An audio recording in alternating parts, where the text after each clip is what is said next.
Hey guys, Dr. Brian Opp here from Opp Family Chiropractic right here in St. Francis. And this month we're going to be talking about Brain Health Awareness Month, right? So brains are getting worse and worse as we age, right? There's an epidemic of Alzheimer's, dementia, Parkinson, so all those neurocognitive diseases that we're seeing a lot of times in older ages, right? And a lot of times it's what we're doing throughout our lives that contributes to those things. So we're going to give you some things this month on how you can help prevent a lot of those things that are occurring.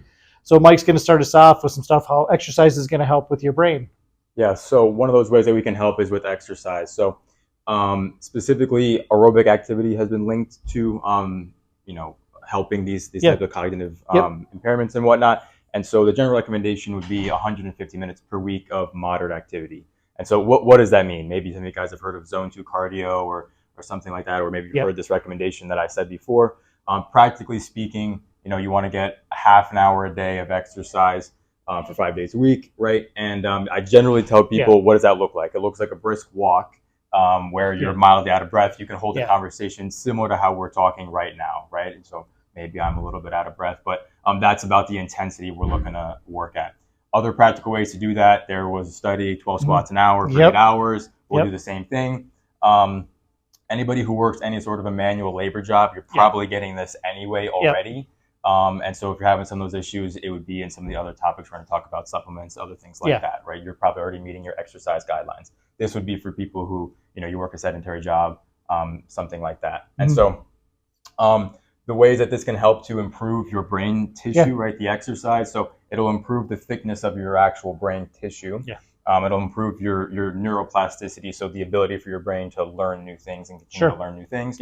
And then you'll get more blood flow and oxygen to your brain, which will pretty much just facilitate the previous two things that I just said. And those things will then help with the neurocognitive diseases like we talked about earlier. So. Yeah. Exercise is always a great thing. It releases some chemicals in your brain that helps heal it up. So BDNF is one that a lot of people will talk about, brain-derived neurotrophic factor. So that's just a fancy term for a chemical in your brain that helps reduce the inflammation, helps detox your brain. Good sleep, I would add, recovery to this exercise as well too. So if you're over exercising, you're not going to get the benefits of that as well too. So often we'll get questions like, what can I add to my recovery? And if we really think about it, often we just need to reduce something that we're already doing so that we can recover better.